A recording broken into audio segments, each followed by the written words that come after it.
باللہ من الشیطان الرجیم بسم اللہ الرحمن الرحیم۔ مولا کائنات حضرت امیر المومنین علی ابن ابی طالب علیہ السلام کے مجموعہ کلام نہج البلاغہ کے تیسرے باب کا 464 نمبر فرمان۔ وقال علیہ السلام، آپ علیہ السلام نے ارشاد فرمایا،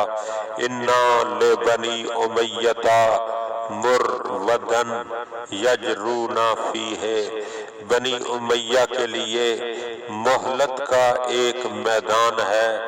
جس میں وہ دوڑ لگا رہے ہیں۔ وَلَوْ قَدْ اخْتَلَفُوا فِي مَا بَيْنَهُمْ، جب ان میں باہمی اختلاف رونما ہو، ثُمَّ قَادَتْهُمُ الرِّبَاءُ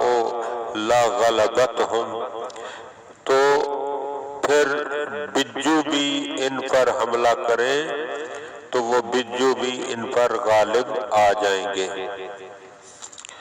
سید رضی علیہ رحمہ فرماتے ہیں کہ مرود سے مراد جو ہے وہ ایسی مہلت و فرصت دینے کی ہے کہ جس میں انسان یعنی بڑی وسیع فرصت اور مہلت کو مروت کہتے ہیں، اور یہ بہت فصیح اور عجیب و غریب کلام ہے۔ گویا آپ نے ان کے زمانہ مہلت کو ایک میدان سے تشبیہ دی ہے جس میں انتہا کی حد تک پہنچنے کے لیے